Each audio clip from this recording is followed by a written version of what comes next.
បាទ ส่วนជំរាបសួរមិត្តភក្តិទាំងអស់ក្នុង Facebook ថ្ងៃនេះខ្ញុំមានបទចម្រៀងថ្មីមួយបទមានចំណងជើងថាស្អប់ស្នេហ៍ដំបងបទនេះផងដែរក៏ជាសាច់រឿងពិតរបស់បងប្រុសឈ្មោះពេលវេលាមិនស័ក្តិសមបានក្នុង page របស់គាត់ឈ្មោះបែបនេះអញ្ចឹងបទនេះគឺតេតទៅជាមួយនឹងរឿងរ៉ាវជីវិតពិតរបស់គាត់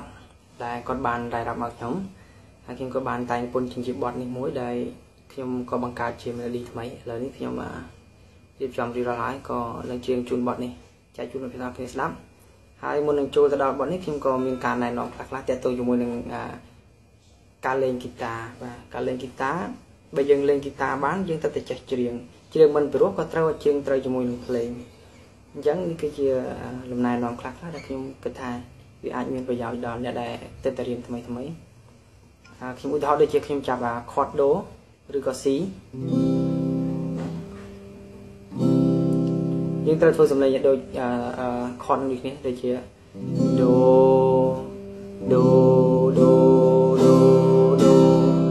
នេះគឺបានថាយើងធ្វើសំឡេងត្រូវជាមួយនឹងភ្លេងខតភ្លេងដូ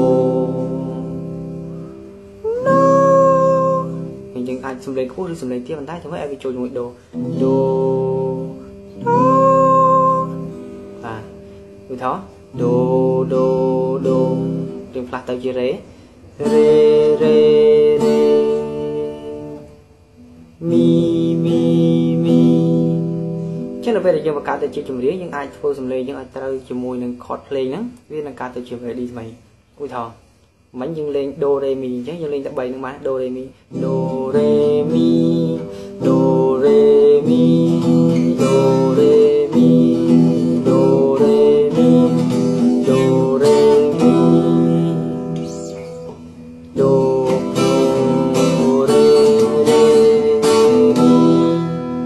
បាទយើងរៀនធ្វើម៉េចឲ្យភ្លេង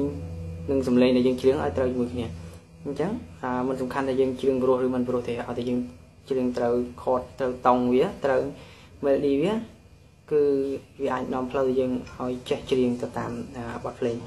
អូខេការណែនាំដំបូងក៏សូមចប់ត្រឹមនេះហើយក៏សូមបើកទំព័រចូលដល់បទចម្រៀងរបស់យើងដែលមានចំណងជើងថាស្អប់ស្នេហ៍ដំបូងបាទបទនេះឡើងសូមផ្ញើជូនទៅដល់បងប្រុសពេលវេលាមិនស័ក្តិសមអូខេស្ដាប់ហើយសង្ឃឹមថាបងនឹងរីករាយកំសាន្តជាមួយនឹងបទនេះ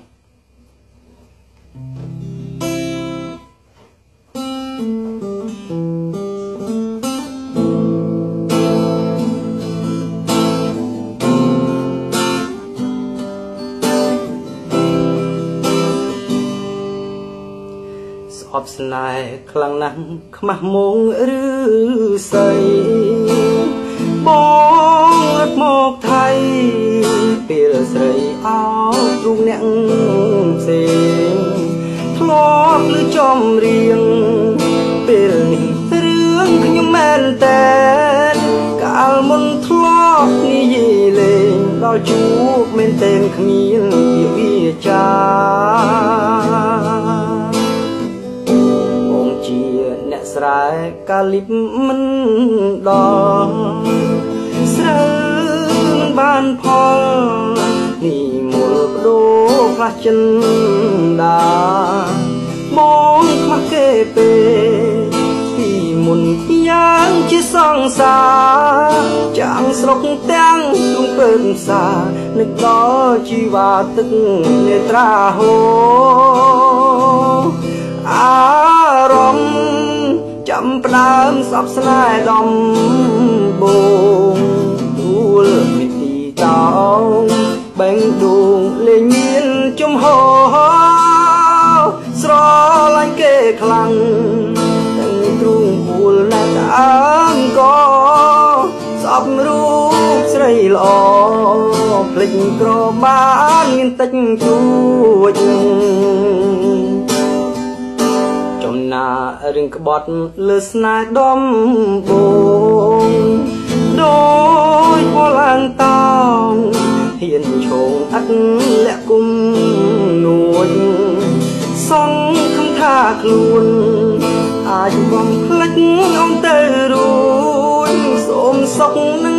គេរហូតកុំលាក់កុំលួចស្នេហ៍មួយនឹងមួយ